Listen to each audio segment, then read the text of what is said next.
poder estar con ustedes, estar nuevamente por estas tierras. Hace poquito ustedes saben que nos han trasladado para Florida y entonces tenemos mucha nostalgia al andar por aquí. Y contento de estar aquí, pero es la primera vez que a mí, yo soy un pastor que predico todos los sábados, pero es la primera vez que me piden hacer una caravana. Y cuando estaba pensando qué voy a predicar,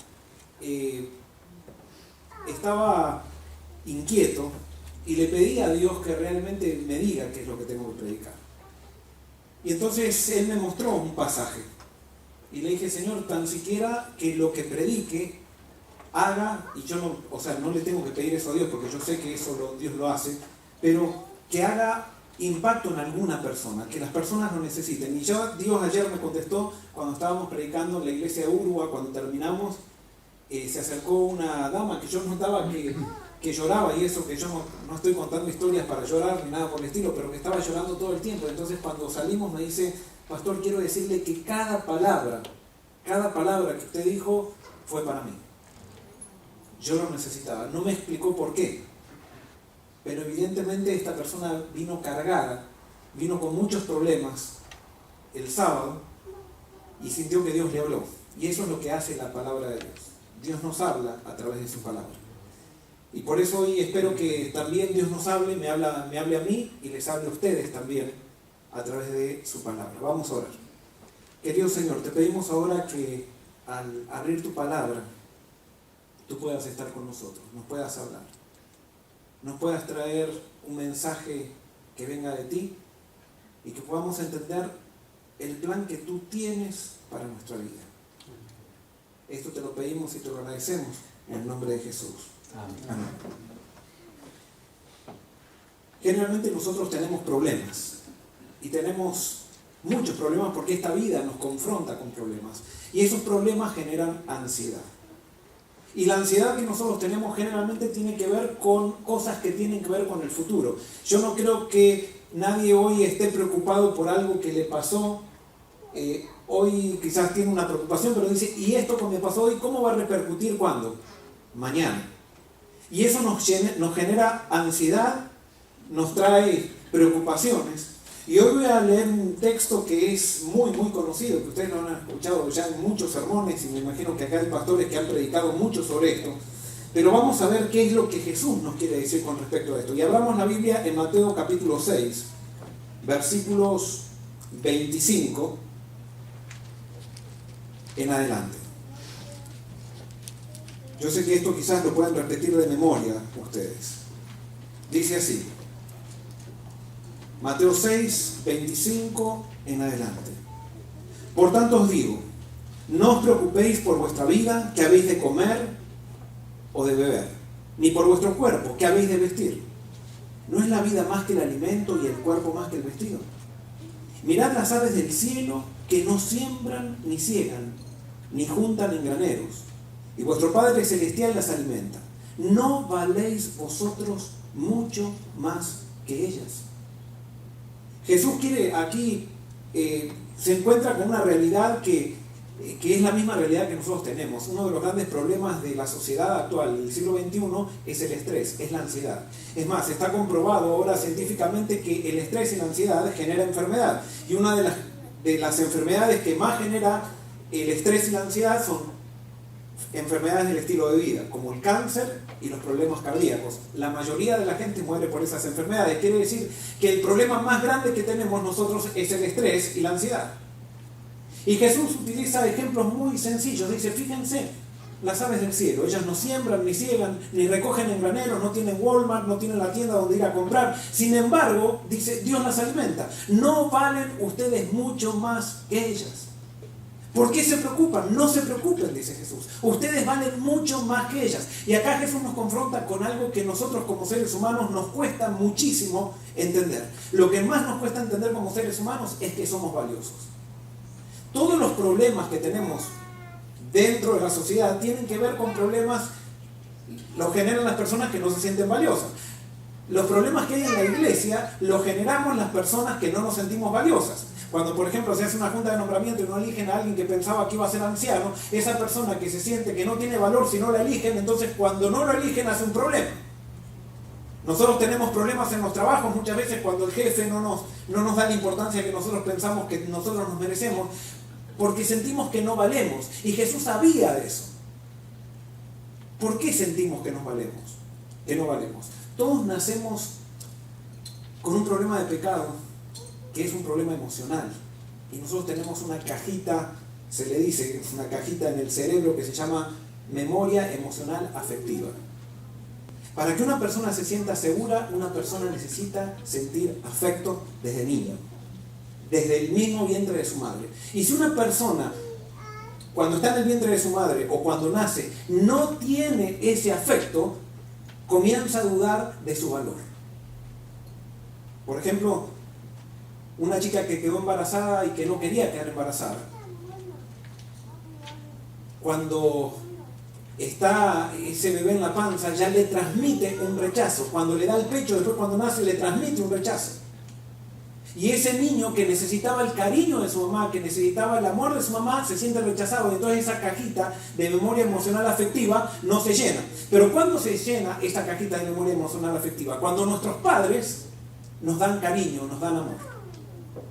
Y por ejemplo, cada caricia que un padre le da a su hijo o a su hijita, se le llena a ese niño, se le va llenando la cajita de memoria emocional afectiva. Y si esa cajita está llena, ese niño va a ser seguro. Y eso es lo que le permite a un niño jugar en el patio de su casa solo y no llorar. Pero el niño que no tiene llena esa cajita, lo dejan solo y llora porque necesita la presencia de su mamá, porque siente que no tiene reserva emocional como para enfrentar la soledad. Lastimosamente nosotros vivimos en una sociedad que no valoriza las relaciones.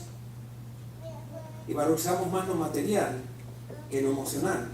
Entonces los padres muchas veces cuando nuestros hijos nacen estamos tan preocupados en el trabajo, tan preocupados en lograr tener el dinero, tan preocupados en lograr cosas para sentirnos importantes, que no le damos a nuestros hijos el cariño que necesitan. Y cuando los niños nacen, lastimosamente no nacen sabiendo leer la Biblia. No nacen conociendo a Cristo. Y yo les hago una pregunta: ¿quiénes son los encargados de darle a conocer a Dios a un niño? Los padres. El niño va a tener una idea de Dios de acuerdo a cómo vio el amor de sus padres. Entonces, si el niño fue rechazado por sus padres, cuando él lea la Biblia más adelante, él va a pensar, cuando vea la figura de Dios, va a sentir como que Dios también lo rechaza a él.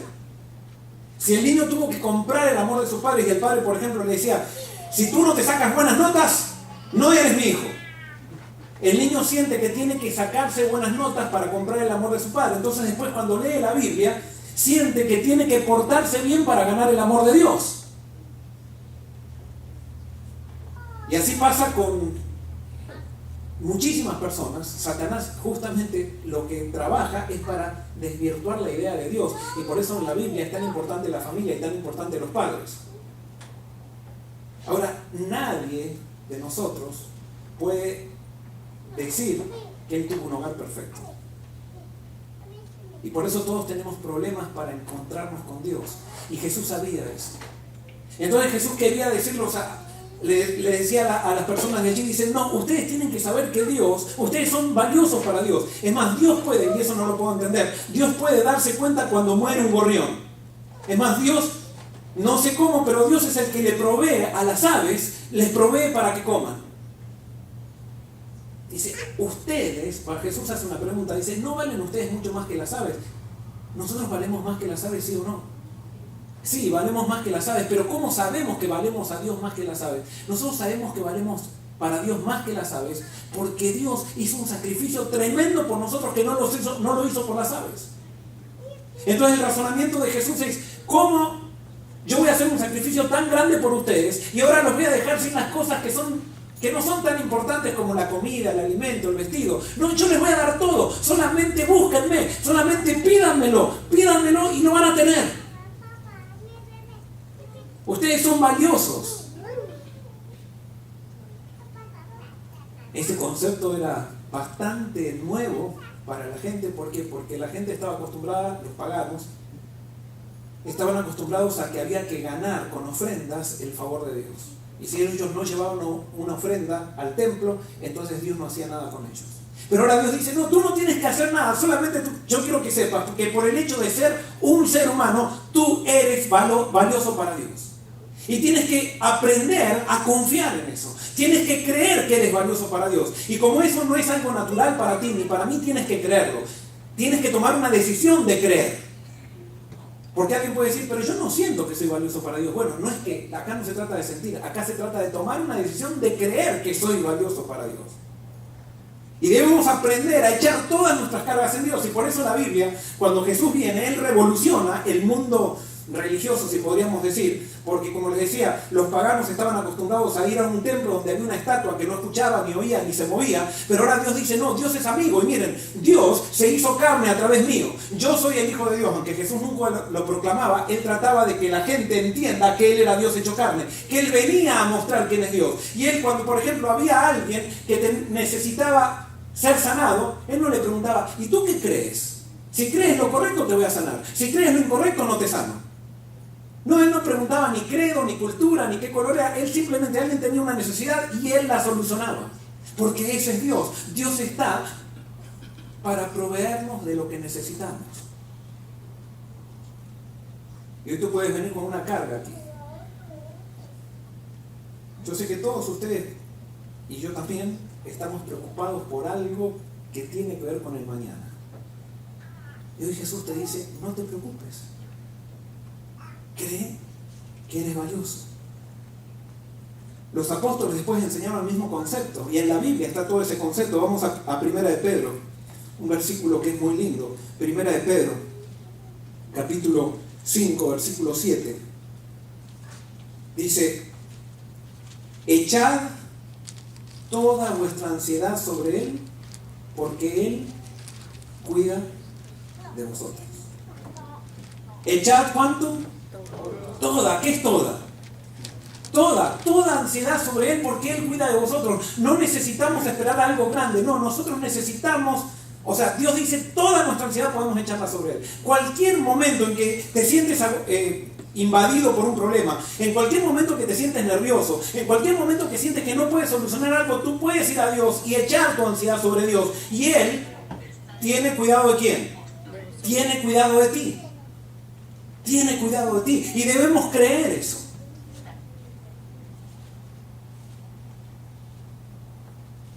En Salmo 55, 22 dice algo parecido. Salmo 55, 22 dice, echa sobre el Señor tu carga y Él te sustentará. Jamás deja caído al justo. Echa sobre Jehová tu carga y Él te sustentará.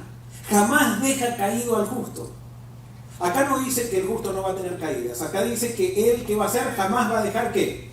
Caído al justo. No, tú puedes estar con Dios. Sí, a veces parece que tienes caídas. A veces hay situaciones que parece que te golpean. Pero dice que Dios nunca dejará a un justo caído. Y nosotros debemos creer eso. Justamente este es el secreto de la vida cristiana. La vida cristiana no es creer teología abstracta, sino que es saber cómo articular a Dios en mi vida, cómo ejercer fe en Dios, cómo vivir el día a día con Dios.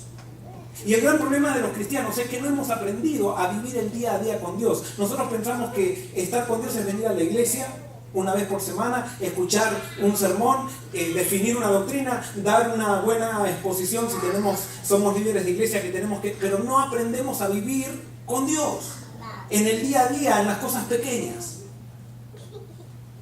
Y por eso allí Jesús nos dice esto en Mateo 6, sigue diciendo, vamos a Mateo 6, 31 de vuelta. No voy a leer todos los versículos. Mateo 6, 31 dice, así no os preocupéis diciendo, ¿qué comeremos? ¿Qué beberemos? ¿O qué vestiremos? Porque los paganos buscan todas estas cosas que vuestro Padre Celestial sabe que necesitáis. Buscad primero el reino de Dios y su justicia, y todas estas cosas os serán añadidas. Ustedes conocen este versículo. Buscad primeramente el reino de Dios y su justicia y todas las cosas serán añadidas. Este es el versículo más importante de la Biblia. No hay versículo más importante de la Biblia que esto. Acá da el secreto del éxito. Si tú quieres tener éxito en la vida, tú tienes que seguir el consejo de este versículo. ¿Y qué es lo que nos dice este versículo? Vamos a definirlo o vamos a mostrarlo en una fórmula. Dice, está Dios, estamos nosotros y están las cosas. ¿Qué nos dice Dios? Dios dice, búsquenme, pónganme en primer lugar a mí. Para poner en primer lugar a Dios, yo tengo que ejercer fe en Dios. Primero, hay dos maneras de ejercer fe. Yo tengo que creer que Dios es real, primero. Pero eso no es la fe de la cual habla la Biblia. La Biblia no solamente me pide que yo crea que Dios es real, sino que la fe de la cual habla la Biblia me pide que yo crea que Dios me ama, que yo soy importante para Dios, que yo, cualquier cosa que le pida a Dios, Dios me va a escuchar. Eso es fe. Y cuando dice la Biblia, o cuando dice Jesús, pongan a Dios en primer lugar, quiere decir que yo tengo que aprender a conocer a Dios, yo tengo que aprender a vivir con Dios, tengo que poner a Dios en primer lugar en mi vida. Entonces Dios hace, o Jesús dice que Dios va a hacer algo. Cuando yo lo pongo a Él en primer lugar, ¿qué va a hacer Dios? Él va a hacer las cosas para dárselas ¿a quién? Para dárnosla a nosotros. Ese es el ciclo de la vida. Y cuando eso sucede, en mi vida, ¿qué hay? Paz, hay tranquilidad, porque yo sé que Dios provee todo. Yo sé que mi vida está en las manos de Dios. Es más, Dios promete que si yo lo pongo a Él en primer lugar, Él va a hacer todo por añadidura. Y cuando dice que es todo, ¿a qué se está refiriendo? A todo. Se está refiriendo a todo. Bendiciones materiales, espirituales, familiares, sociales, todo. Todo va a ser bueno en mi vida. Todo. Alguien puede decir, pero entonces, ¿qué quiere decir? Que entonces me va a ir todo bien. Sí, te va a ir todo absolutamente bien de acuerdo a lo que Dios dice que es bueno. El gran problema es que nosotros pensamos, tenemos una definición de éxito que es diferente a la definición de éxito de la Biblia. Para nosotros éxito, ¿cuál es el éxito en esta vida? A ver. Es ganar dinero, tener buen carro o tener logros académicos. Eso es, o sea, es lograr cosas. En la Biblia, éxito es tener buenas relaciones con Dios y con el prójimo. Y cuando yo tengo buena relación con Dios y con el prójimo, entonces hay paz. Hay paz. Y eso lo vemos nosotros en todos lados. A pesar de que nos cuesta entenderlo, que la paz no viene por tener un buen carro. La paz no viene por tener una buena casa. Yo puedo tener un buen carro, puedo tener una buena casa, pero puedo tener mi familia hecha pedazos y entonces no tengo paz. Yo puedo tener un buen carro, una buena casa y puedo tener una buena familia, pero no tengo una buena relación con Dios y hay algo que me falta.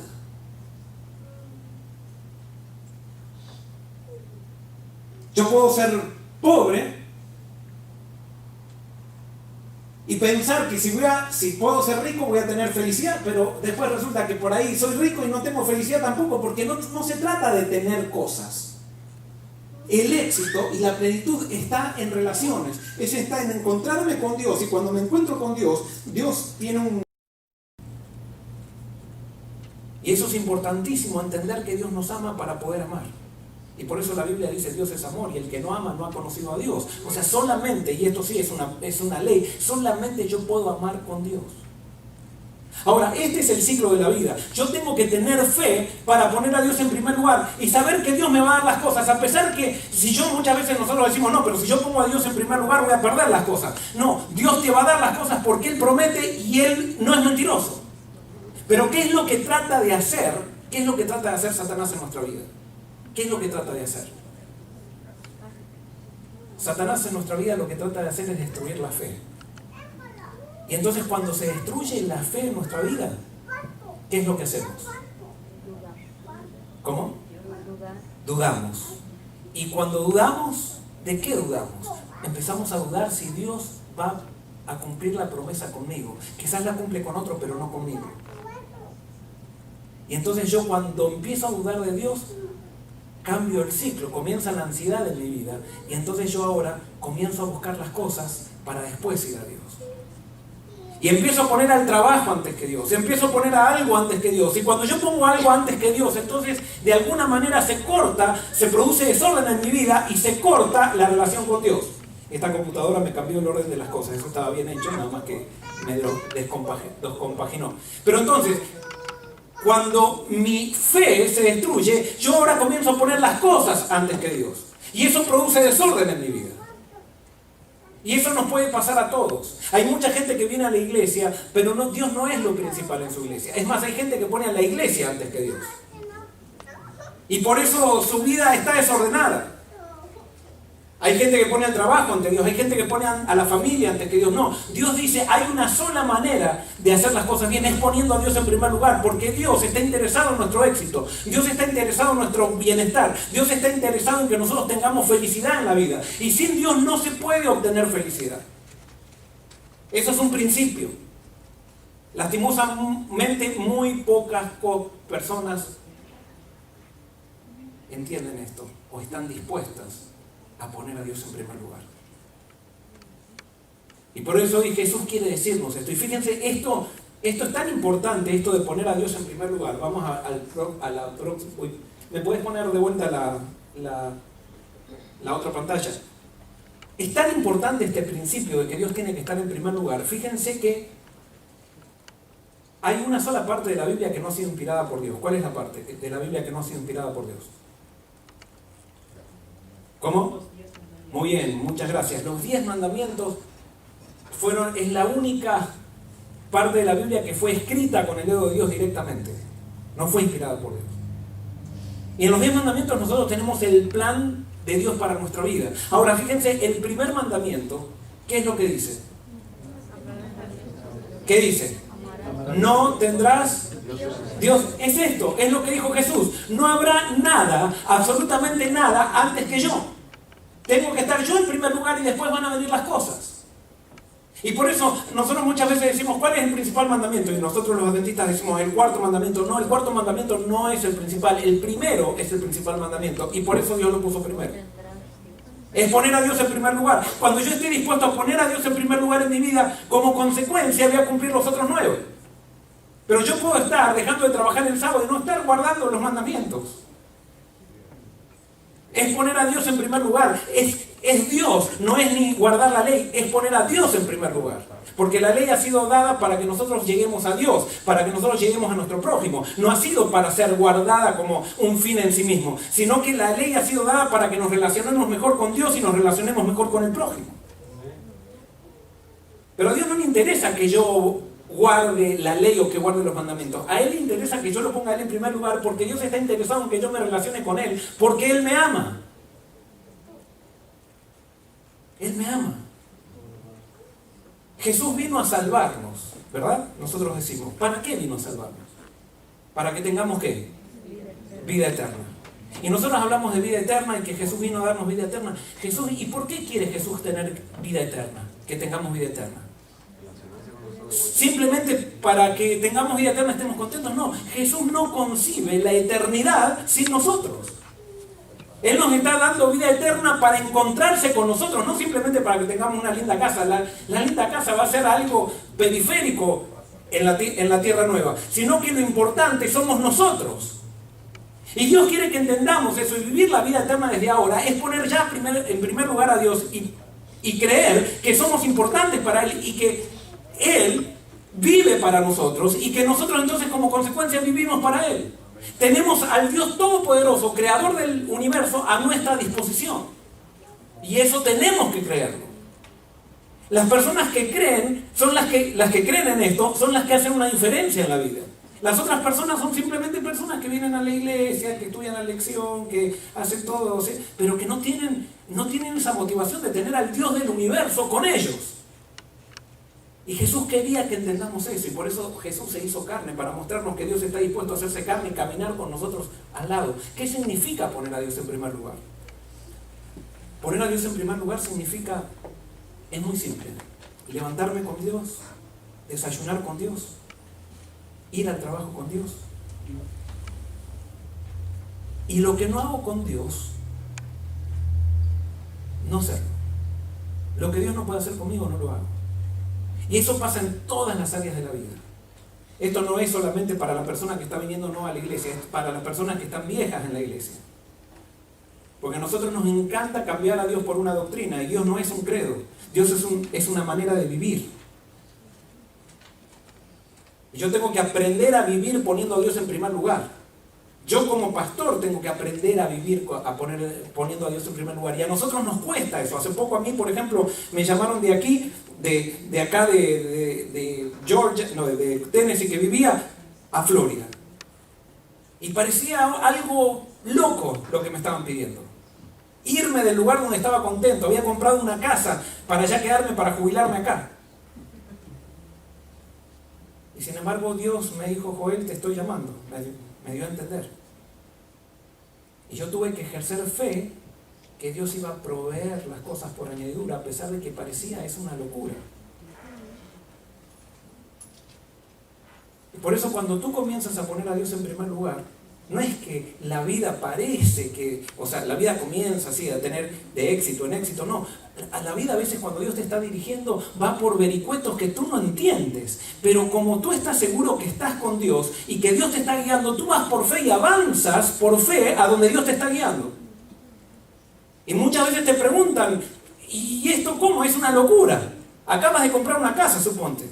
Y uno lo único que tiene que contestar es: yo lo único que sé es que Dios sabe. Yo no sé. Lo único que sé es que Dios me está guiando.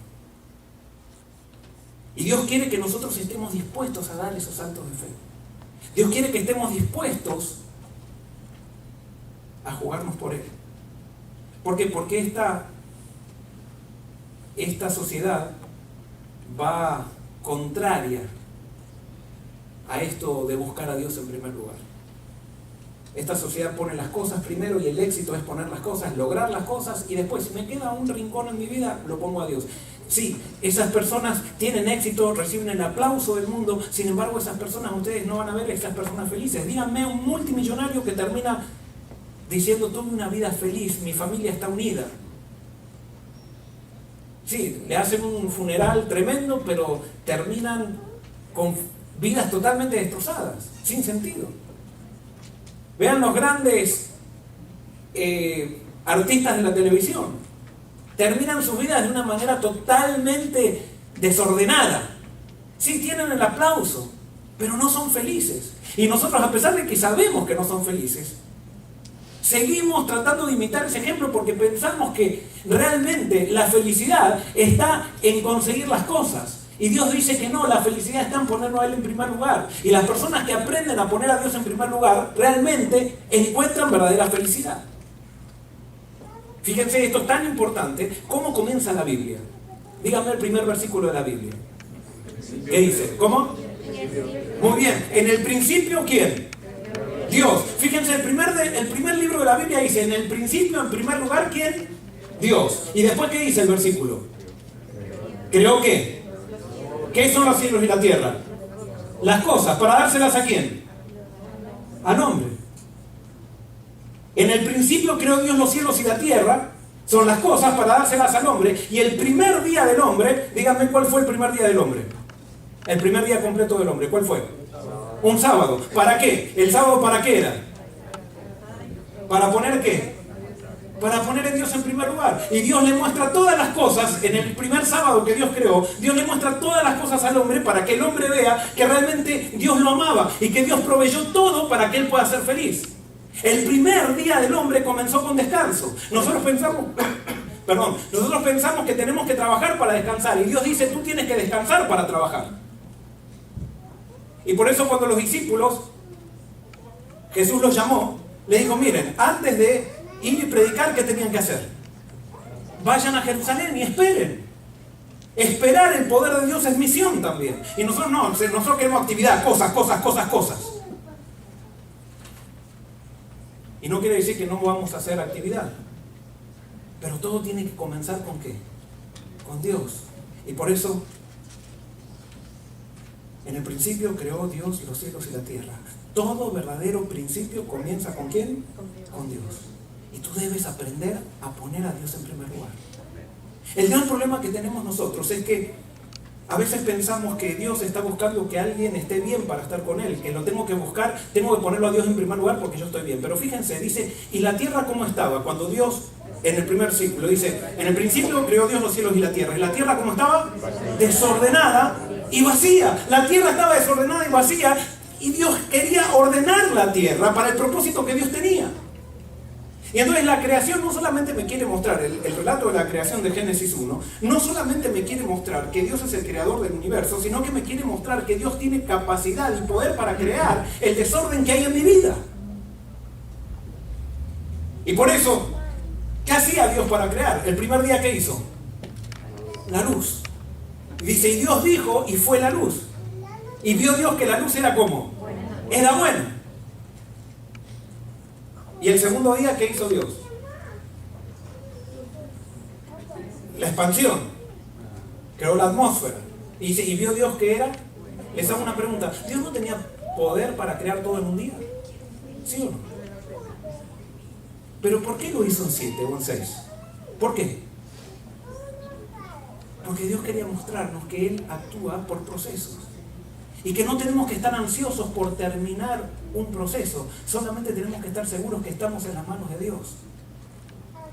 A veces nosotros tenemos problemas porque hoy quizás venimos vacíos, venimos sin Dios. Y pensamos que si hoy le damos lugar a Dios en nuestra vida, Dios va a hacer todo, mañana ya no voy a tener ningún problema. No, Dios, fíjense que en la creación iba poniendo cada día un poquito. Y ese poquito que Dios ponía decía que era ¿cómo? Era bueno. Yo siempre digo, si yo hubiera escrito el Génesis, si era Moisés, yo hubiera puesto, y creó y hizo Dios la luz. Y dijo Dios, hágase la luz, y la luz, Dios hizo la luz, pero le faltó un montón de cosas más. Y el segundo día, y Dios dijo, haya expansión, y Dios hizo la expansión, pero le faltó un montón de cosas más. No, así no dice la Biblia. La Biblia dice, ¿y fue qué? Fue bueno. Si tú estás con Dios, Dios cada día va a ir poniendo un poquito en tu vida, un poquito en tu vida, un poquito en tu vida, un poquito en tu vida. Y no importa si todavía no estás pleno. Lo importante es que vas avanzando y Dios está en tu vida dirigiendo y Él está haciendo una nueva creación en tu vida. Por lo tanto, no te pongas ansioso por lo que Dios quiere hacer en tu vida. Hay gente que está tan preocupada por reflejar el carácter de Dios que deja a Dios por estar tratando de buscar reflejar el carácter de Dios. Y no, lo único que yo tengo que buscar es buscar a Dios. ¿Vieron esas personas que están fijando? No hay que comer esto, no hay que hacer aquello, no hay que hacerlo. Están buscando las cosas. La vida cristiana no es no hacer o hacer. La vida cristiana es conocer a Dios. Es buscar a Dios, es poner a Dios en primer lugar en mi vida. Y cuando yo pongo a Dios en primer lugar en mi vida, Él hace todo lo hermoso que hace. Por eso yo no me tengo que poner ansioso por las cosas. Yo tengo que simplemente buscar a Dios. Alguien puede decir, bueno, Dios dice que tenemos que ponerlo a Él en primer lugar, pero entonces me tengo que acostar a dormir y Dios me va a dar todas las cosas. Vamos a ver el equilibrio de esto en Marcos, en un pasaje que está en Marcos, capítulo 4, versículo 35. Acá vamos a encontrar el contraste entre la paz y la tormenta. Hay personas que están con Jesús pero viven en tormenta. Y hay otras personas que aprendieron a tener paz. Marcos capítulo 4, versículo 35. Dice así: al atardecer de ese día, dijo a sus discípulos, pasemos a la otra orilla. Y despidieron a la multitud y lo llevaron en la barca tal como estaba. Había también con él otras barcas. Y se levantó una gran tormenta que echaba las olas en la barca, tanto que se anegaba. Pero Jesús estaba en la popa, durmiendo sobre un cabezal. Lo despertaron y le dijeron, Maestro, ¿no tienes cuidado que perecemos? Jesús se levantó, reprendió al viento y dijo al mar, calla, enmudece. Y el viento cesó. Y vino una gran calma. Y a ellos les dijo, ¿por qué estáis así atemorizados? ¿Cómo aún no tenéis fe? Entonces sintieron gran temor y se decían el uno al otro, ¿quién es este que hasta el viento y el mar le obedecen? Acá hay algunos detalles interesantes. Jesús le propone a los discípulos hacer un viaje. Vamos a cruzar al otro lado. Pero cuando entran al barco, ¿qué pasa con Jesús? Se duerme. Y los discípulos comienzan a remar. Y los discípulos comienzan a remar y comienza a haber olas, pero ellos conocían ese mar. Estaban acostumbrados a remar en tormenta. Entonces ellos decían, esta tormenta la vamos a superar. Pero resulta que comienza la tormenta cada vez más fuerte, cada vez más fuerte, cada vez más fuerte, cada vez más fuerte.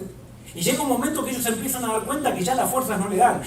Llega un momento que ellos empiezan a darse cuenta que ya todo lo que ellos sabían o la experiencia que tenían como marineros no les servía para enfrentar la tormenta que estaba viniendo y que estaba azotando la barca. Es más, dice que ya entraba el agua dentro de la barca. Y entonces ahora ellos empezaron a desesperar y empezaron a remar de una manera que nunca antes habían remado, pero en algún momento se empezaron a dar cuenta que ya la barca se iba a hundir. Y en eso cae un rayo y ven ¿a quién? A Jesús. Y cuando ven a Jesús se acuerdan que estaba Jesús ahí. Ellos desesperados. Cuando alguien está desesperado, ¿saben qué? Como no tiene paz, le da órdenes a Jesús. La ansiedad le da órdenes a Jesús. Y ellos entonces le dicen, maestro, mira, nosotros estamos remando y tú estás dormido. ¿No te ha pasado eso con Dios muchas veces? ¿No te ha pasado? Pero si yo hago esto, yo estoy tratando de ser fiel, yo estoy viendo lo que me está pasando. Señor, estás dormido, ¿qué pasa? A mí me ha pasado muchas veces. ¿No te has enojado con Dios? Nos enojamos con Dios cuando nos falta la fe. Cuando dejamos que las tormentas que azotan nuestra vida invadan nuestra mente, inunden nuestro corazón, inunden nuestra visión y empezamos a dudar si Dios nos ama o no. Si nosotros tuviéramos que analizar, de acuerdo a los criterios mundanos, ¿quién estaba actuando más responsablemente? ¿Los discípulos o Jesús? ¿Quién era más responsable en esta travesía que estaban recorriendo? ¿Los discípulos o Jesús? ¿Qué les parece?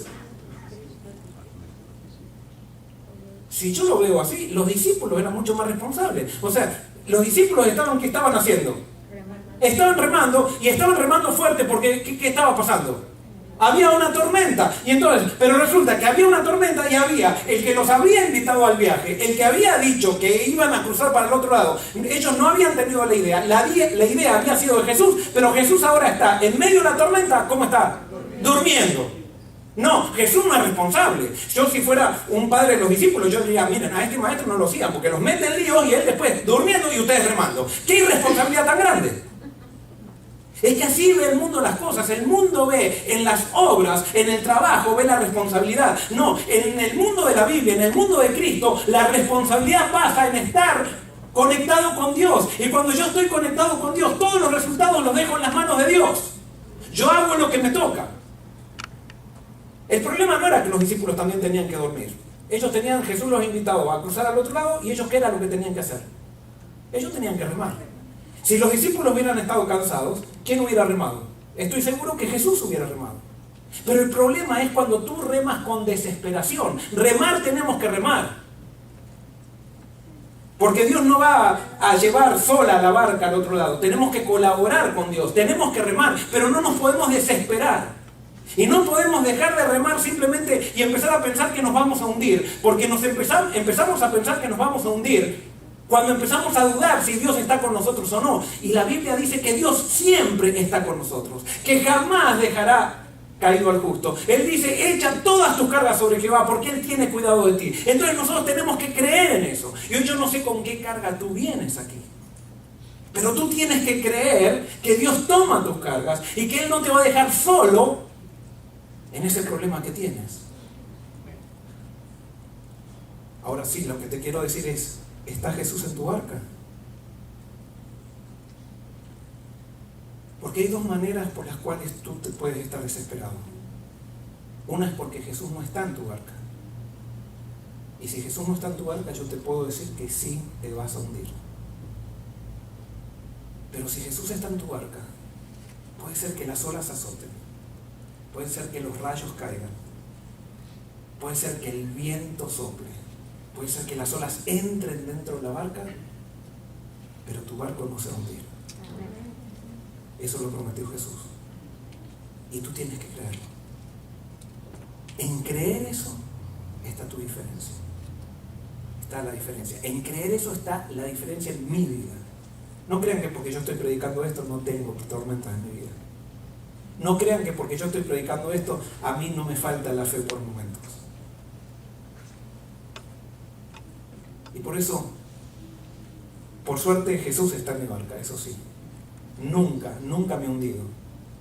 Y ustedes pueden decir, ¿por qué nunca se hundió, pastor? Porque estoy acá. Ustedes tampoco nunca se hundieron. Por eso están hoy acá. Pero posiblemente hay algo que todavía ustedes y yo tenemos que aprender. Quizás Dios no sea todavía el primer lugar en mi vida. El primero en mi vida. Me encanta ir a visitar a los miembros de mi iglesia y la primera visita que les hago les pregunto, ¿ustedes son discípulos de Jesús o son miembros de iglesia? Y lastimosamente un 80% patina, un 80% me dicen, bueno, yo nací en la iglesia. ¿Cuándo te entregaste a Cristo? Yo nací en la iglesia, me dicen. No, ¿cuándo te entregaste a Cristo? Es que todo el que nace en la iglesia, bueno, naciste en un hospital, pero el que nace en la iglesia o fuera de la iglesia, todos, absolutamente todos tenemos que entregarnos a Cristo. ¿Y saben qué? Nosotros somos tan orgullosos que tiene que llegar lastimosamente una crisis en nuestra vida, una tormenta para entregarnos. No hay nadie que se entregó a Cristo diciendo, yo me entregué porque nací tan bueno que yo siempre caminé con Cristo. Nadie. Y saben que cuando yo era miembro de iglesia y no estaba entregada a Cristo, no sé si a ustedes les ha pasado esto, y quizás todavía te pasa, entonces todavía no te entregaste a Cristo, venía la gente y decía, las iglesias son para los débiles. Y cuando me decían eso, yo me agarraba rabia y empezaba a discutir con las personas. Y les quería mostrar que yo era fuerte. Hasta que me di cuenta que realmente, sí, la iglesia es para los débiles. Es para aquellos que se reconocen que no pueden. Y por eso buscan a Dios y lo ponen a Dios en primer lugar.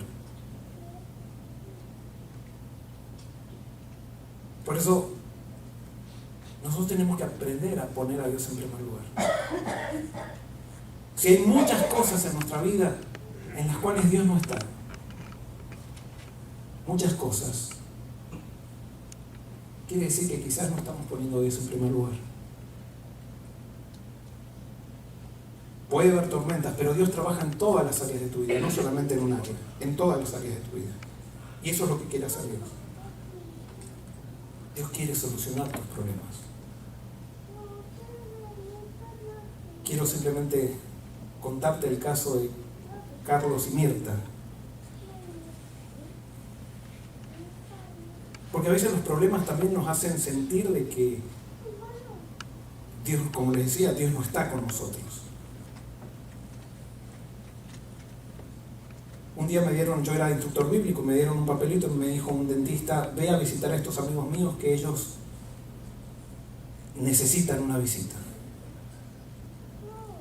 Eran personas que no asistían a la iglesia, entonces fui a la casa y entonces golpeo la puerta y digo, vengo de parte del amigo de ustedes, me dijo que los visite, que ustedes quizás... Y me dicen, ¿quién eres tú? Yo era estudiante en esa época, le digo, yo soy un estudiante y estoy enseñando la Biblia en las casas y quería ver si ustedes estarían dispuestos a enseñar, a que yo les enseñe acerca del Dios de la Biblia. Entonces Mirta me dice, y dice, me encantaría, pero mi esposo, Carlos, en ese momento yo no lo conocía, me dice, mi esposo no va a querer esto. Él no cree en Dios. Bueno, charlé un poquito con Mirta y entonces yo le insistía y entonces Mirta me decía, es que mi esposo... Entonces le digo, ¿y dónde está tu esposo? Me dice, está en el fondo. ¿Lo puedo ir a saludar? Me dice, bueno, pero yo te garantizo que esto no va a dar resultado. Está bien. Entonces entramos, me llevó para el patio y estaba él trabajando con unas máquinas y eso. Y le digo, hola Carlos. Y me dice, Mirta le dice, Carlos, él es Joel, él es un estudiante que está enseñando la Biblia. Cuando le dice, está enseñando la Biblia, ¿y qué venís a enseñarnos la Biblia? Dice, no pierdas el tiempo con nosotros. no pierdas el tiempo con nosotros. Y le digo, ¿por qué? Porque yo no creo. Y le digo, ¿por qué no crees? No, dice, vos no te imaginás, dice. Esos que van a la iglesia son todos unos hipócritas. ¿Han escuchado ese verso? Esos que van a la iglesia son todos unos hipócritas. Están el domingo en la iglesia, dice, todos vestiditos así, y después nos hacen la vida imposible a todos. Dios no puede existir, ese Dios no puede existir. Son gente que anda con la Biblia debajo del brazo y son un desastre después cuando salen de la iglesia. Bueno, yo lo escuché. Y me dice, para que lo sepan, lo sé de gente muy cercana. Dice, mi suegro, el padre de la esposa, dice, mi suegro es uno de esos que está todo el día, nos ha hecho la vida imposible, nos ha hecho la vida, es más, es un anciano de la iglesia, va todos los domingos a la iglesia y dice, nos ha hecho la vida imposible y anda con la Biblia debajo del brazo todo el día, hablando de Dios todo el tiempo. Dios no puede existir. Además, todos los problemas que hemos tenido, Dios no puede existir. Y bueno, me encontré con un corazón duro. Pero le digo, mira, entonces me dice, mira, yo no voy a ir a una iglesia, no me pidas, no venga acá porque vas a perder tiempo, nunca voy a ir a una iglesia. Entonces le dije, mira, Carlos, yo no te vengo a hablar de una iglesia, yo te vengo a hablar de Dios de la Biblia. Y entonces ahí Dios me iluminó y yo siempre cuento mi testimonio porque quiero que la gente vea que no estaba cumpliendo un requisito ni nada, sino que estaba viniendo a cumplir una misión que Dios me había dado, y le dije, y le conté por qué yo había estado ahí. Y le conté mi crisis, mi tormenta. No la voy a contar ahora. Pero todos llegamos a Dios por una tormenta. Y cuando terminé de contarle mi tormenta, Dios estaba actuando. Y estaban los ojos de Carlos vidriosos. Y le digo, Carlos, ¿me das la oportunidad el sábado que viene venir y hablarte de Dios de la Biblia? Dame una oportunidad. Me dice, está bien, vení el sábado que viene. Bueno, me fui ese sábado, esa semana, todos los días. Yo tengo una costumbre, cuando voy a visitar a alguien así, a las 10 de la mañana me arrodillaba, si podía, si estaba en mi cuarto, si no iba a algún lado, y oraba y decía, Señor, le decía, te pido que Carlos, él tenía una compañía de construcción, le decía, Señor, te pido que Carlos haya visto en mi visita algo diferente. Que Carlos sienta que tú me enviaste el sábado pasado. Y cuando él esté martillando, cuando esté que él vea algo diferente en esa visita. Y todos los días a las 10 de la mañana oraba por eso. Cuando llegó el otro sábado, llegué a la casa de Carlos, toco la puerta y sale Mirta. Dice, hola Joel, un poco incómoda. Pasá, me dice. Entonces paso, yo traía Biblias para ellos. Y entonces dice, sentate. Y le digo, ¿y Carlos? No, Carlos está en el fondo, no va a venir. Pero él me dijo que iba a estar. No, él no quiere. Le digo, ¿puedo ir a saludarlo? Me dice, está bien. Entonces vamos y le digo, Carlos, vine como vos me dijiste. El sábado pasado vos me dijiste que podía venir, así que vine. No, pero no pierdas tiempo conmigo. No, le digo, vos me dijiste que sí vas a estar conmigo, así que por favor sentate y déjame abrir la Biblia con vos. Y entonces Carlos me dice, bueno, está bien. Entonces vamos a la sala, nos sentamos, hago una oración y comenzamos a leer un pasaje de la Biblia. Y yo trataba de explicar y veía que Carlos miraba el techo, así, hacía así arriba de la mesa, miraba el reloj. Me daba cuenta que no quería saber nada. Entonces en un momento hago un alto y le digo, Carlos, ¿qué pasa? Y me dice, no puedo creer, Joel, no puedo creer, no pierdas el tiempo, estás perdiendo el tiempo. Todos los que van a una iglesia son unos hipócritas. No puedo creer. Dios no, con todos los problemas que tuve en la vida, no puede haber un Dios de amor. No me hablen de un Dios de amor. No puedo creer. Y no voy a creer, no pierdas el tiempo, estamos perdiendo el tiempo. Entonces le digo, Carlos, mira, yo no te vengo a pedir que vayas a una iglesia, yo lo que te vengo es hablar del Dios de la Biblia, dame la oportunidad. Es que no voy a creer, Joel, no voy a creer. Bueno, te voy a decir algo. Y contestame con sinceridad. Y Dios me dio la autoridad para mirarlo bien a los ojos. Y le dije, Carlos, contestame sí o no. Esta semana, cuando estabas en tu trabajo, especialmente en la mañana, ¿No se te venía a la cabeza mi rostro? ¿Y vos pensabas que en la visita que yo hice el sábado pasado había algo diferente? ¿Que fue diferente a cualquier otra visita? ¿Sí o no?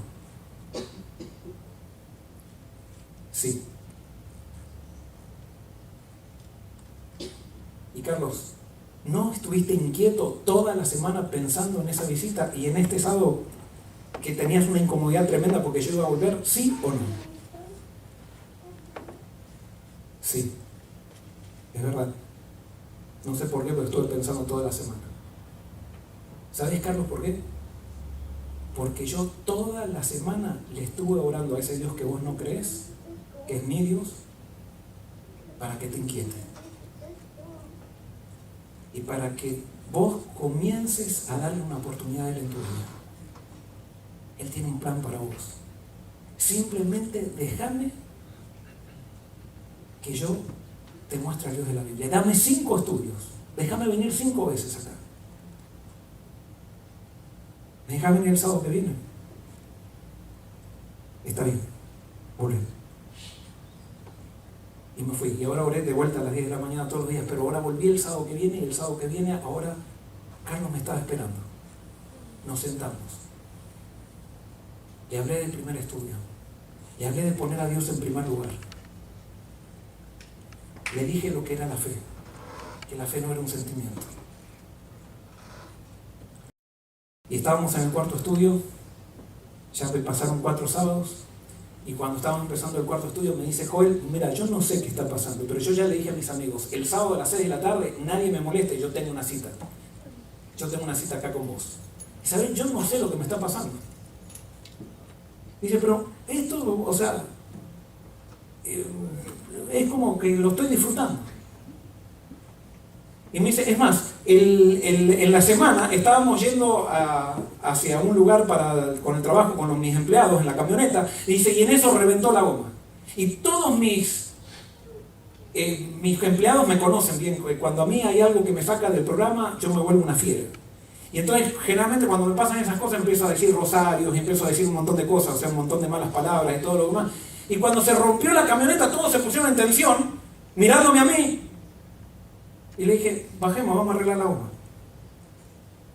Y arreglé la goma sin decir absolutamente nada. Mis empleados no entendían lo que pasaba, ni yo tampoco entendía lo que pasaba. Pero ¿sabes, Joel? Volví feliz a mi casa. En otra vez me hubiera pasado, hubiera vuelto acá a tratar mal a Mirta, a tratar mal a todos. Pero no sé, hay algo que me está pasando. Pero no creo, no creo yo. Yo todavía no creo. El orgullo que salió. Simplemente resumiendo la historia, seguí estudiando la Biblia 6 meses con Carlos y Mirta. Y Carlos y Mirta Dios iba poniendo un día la luz, un día la expansión, un día una plantita, otro día otra plantita. Y a mí me hubiera gustado que Carlos y Mirta hubieran tomado una decisión de entregar su vida a Jesús. No, ellos estaban conociendo a Jesús. Pero cuando yo terminé de estudiar, porque ahí justo me gradué de teología, me tuve que venir acá a Estados Unidos, yo los dejé a Carlos y Mirta en las manos de Dios. Y pasó un año. Y volví después de vuelta a Argentina a graduarme. Y cuando estaba con mi diploma saliendo, veo en la puerta, estaban Carlos y Mirta. Pero estaban Carlos y Mirta y tenían un bebé en brazos. Y cuando los veo me vienen a felicitar, me dicen felicitaciones, los abrazo. Digo, ¿y ustedes qué hacen acá?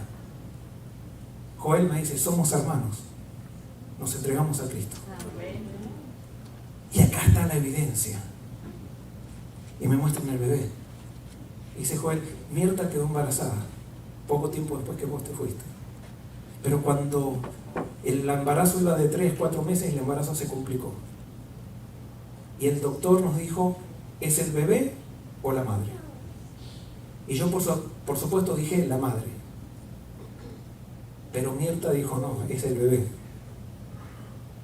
Y si no vamos los dos, o sea, si se tiene que salvar el bebé, más vale muero yo, pero el bebé, y dice Mirta, no dejó.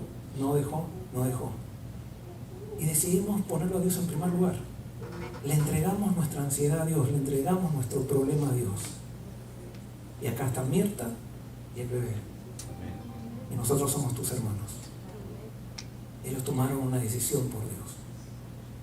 Cuando tú tomas una decisión por Dios, no quiere decir que no va a haber tormentas. Lo que quiere decir es que vas a llegar a destino. El gran problema es que muchas veces tú y yo en las tormentas empezamos a desenfocarnos y nos olvidamos que Jesús está en nuestra barca. O muchas veces en las tormentas lo tiramos a Jesús de la barca y queremos empezar a solucionar las cosas a nuestra manera. Pero no, la cuestión es nunca separarse de Jesús. Es siempre hacer las cosas a la manera de Jesús. Y por eso hoy quiero invitarte para que le des un lugar a Jesús en tu vida. Y esta invitación es tanto para miembros de iglesia. No sé si aquí hay alguien que no sea miembro de iglesia y que está estudiando la Biblia hace mucho, así como Mirta y Carlos. Pero quiero invitarlos a que lo pongan a Dios en primer lugar en la vida de ustedes. Vale la pena. Dios tiene todo, absolutamente todo para ustedes. Tiene un plan que ustedes ni se imaginan. Solamente ustedes tienen que dejarlo. ¿Y saben qué? Cuando Dios esté en primer lugar en la vida de ustedes, va a pasar como le pasó a Carlos. A él, una tormenta era que se le pinche la goma del carro. Y sin embargo, cuando se le pinchó, cuando él tenía a Dios en primer lugar en la vida y pinchó la goma del carro, estaba dormido en la tormenta. Esa tormenta que él tenía adentro, Jesús la calma. Porque nosotros no tenemos un problema con los problemas que tenemos afuera. Nosotros tenemos un problema con nosotros mismos. Y a menos que nosotros no solucionemos nuestro problema con nosotros mismos, siempre va a haber tormentas. La tormenta peor no es la que está fuera nuestro. La tormenta peor es la que está en nuestro corazón. Y por eso Jesús tiene el poder de decir, calla, enmudece. Y eso tú le tienes que dar lugar a Jesús para que te diga la tormenta de tu corazón, calla, enmudece. Pero Jesús dice, mira, hay una sola manera que yo le pueda decir, calla, enmudece a la tormenta que tienes en el corazón. Tú tienes que darme lugar en tu vida. Tienes que ponerme en primer lugar. Tienes que dejar de dar vueltas.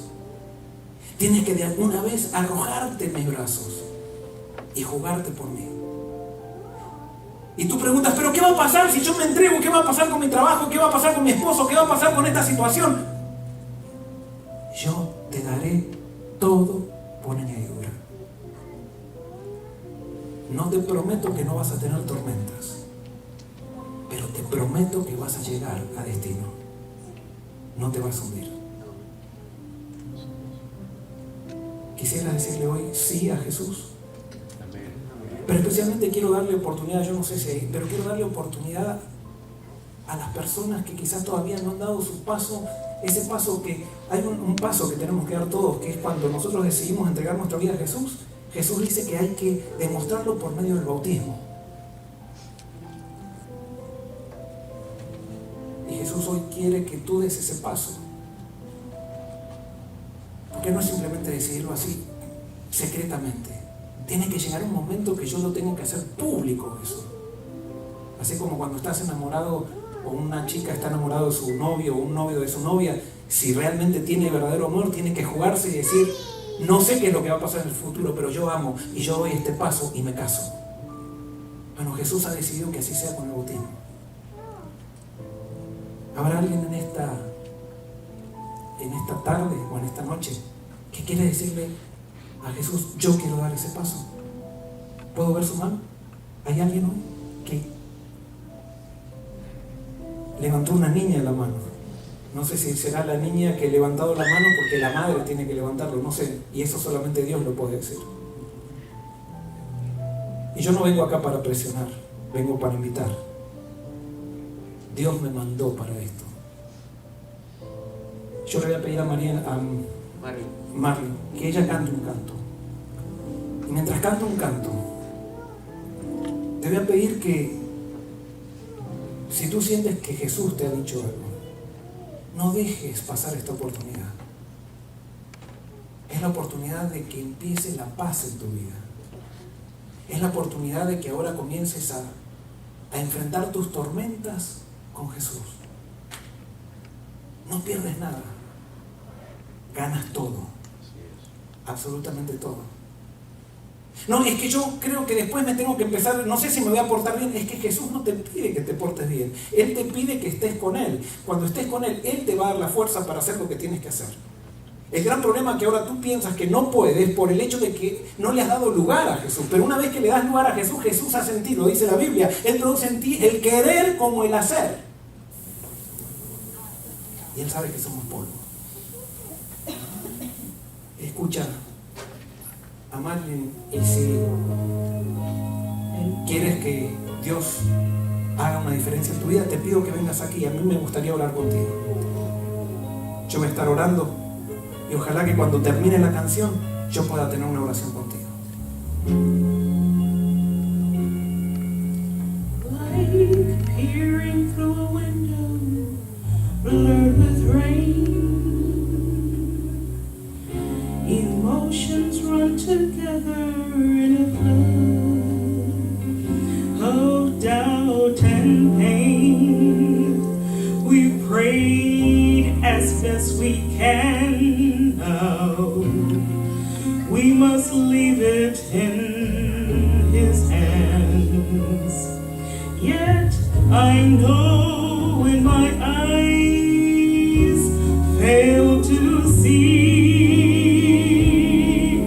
He is able. And even though it seems impossible to me, He is able. But if He chooses not to move in the way we prayed He would, confident He's working all together for my good, I will stand behind His word, for He is able.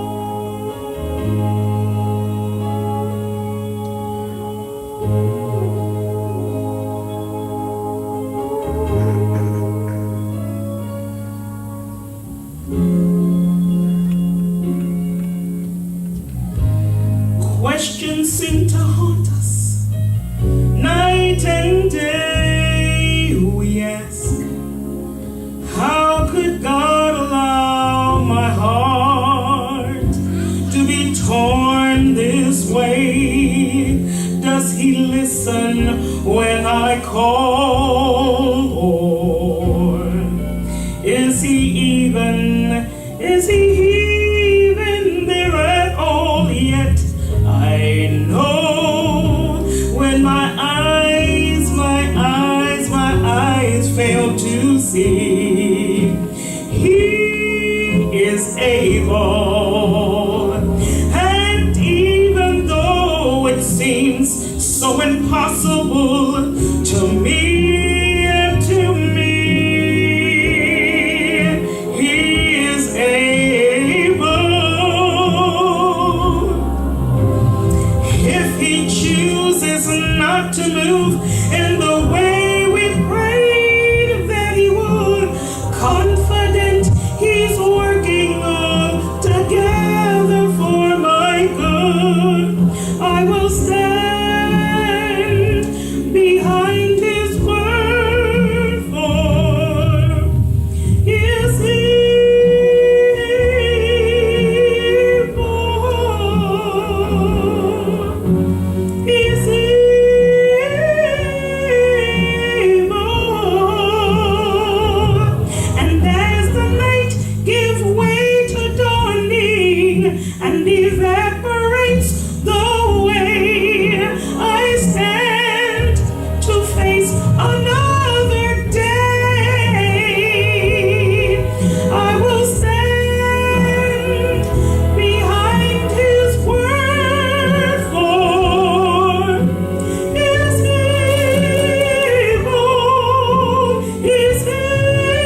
a veces tenemos preguntas, a veces la vida nos golpea, pero Dios es capaz de solucionar todas las cosas.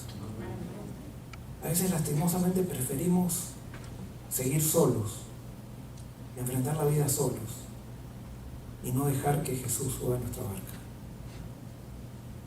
¿Y sabes cuál es la razón por eso? ¿Por qué dudamos tanto? Es que dudamos que Dios nos ama. Estamos continuamente diciendo, ¿qué pasará si? ¿Y si fallo? Es que Jesús no te está pidiendo que seas perfecto, lo único que te está pidiendo es que vengas a Él. Dice la Biblia, venid a mí, todos los que estáis trabajados y cargados, que yo os haré descansar. Dios nunca nos da nada malo, pero Dios sabe lo malo que viene en nuestro futuro. Y como Él sabe que vienen cosas malas en nuestro futuro, porque no hay nadie que no tome cosas malas, Él dice, por favor, hazme subir a tu barca antes de que venga lo malo, porque mientras esté en tu barca no se va a hundir. Pero nosotros decimos, ay, tengo miedo que si vienes a mi barca me pidas dejar de comer esto, dejar de hacer aquello, dejar lo otro. Es que no, Jesús no te pide que dejes algo, Él te pide que vengas a Él. Después tú comienzas a dejar las cosas voluntariamente porque aprecias lo que Él te da. Y cuando Él te da tanto, tú no puedes seguir cargando las superficialidades que antes llevabas. Tú traes una carga, una mochila. Y por eso no sientas que estoy acá demorando esto porque te quiero presionar para que tomes una decisión. Simplemente sé que es una oportunidad en tu vida. Y esa oportunidad muchas veces no hay que dejarla pasar. Porque Dios sabe lo que viene y Él quiere estar en tu barca. ¿Hay alguien que quizás acá está luchando en su banco? Porque sabes, para decirle no a Jesús tienes que resistirte. O sea, la persona que se queda en su banco no es que está quedando en su banco así tranquilo, no. Es como que está luchando. Porque el amor de Dios es tan fuerte que para no estar con Dios hay que rechazarlo. Él nos está siguiendo desde que somos chicos. Por eso me gustaría darte una oportunidad. No sé quién eres, pero al final yo no soy el que doy oportunidades, es Dios. Y por eso si tú quieres, no quiero que pienses que porque tú no pases Dios te deja, Dios sigue contigo. Y Dios va a estar, no necesitas incluso venir a una iglesia para dejar que Jesús suba a tu barca. Tú puedes ir hoy a tu casa y decirle a Jesús, Jesús, sube en mi barca, te doy permiso. Simplemente hoy yo te estoy ayudando. Vamos a orar. Querido Jesús, gracias porque tú eres bueno. Te pido que tu amor sea para estas personas que no conozco, Señor, hoy aquí, sea tan fuerte que tarde o temprano aquellos, Señor, que todavía no han dejado que tú entres en su barca, te dejen subir. Te pido especialmente por aquellos que no han dado todavía ese paso de amor, que es el paso del bautismo. Te pido que les des una revelación de tu carácter para que ellos entiendan que tú no buscas el mal de ellos, sino al contrario. Tú vienes para librarlos del mal. Tú vienes para que cuando esa tormenta azote la barca no se hunda. Te pido, Señor, que podamos entender esto. Que te quedes aquí, nos sigas acompañando a todos y que cuando tú vengas podamos allí ya por la eternidad estar todos juntos contigo. Esto te lo pedimos y te lo agradecemos en el nombre de Jesús. Amén.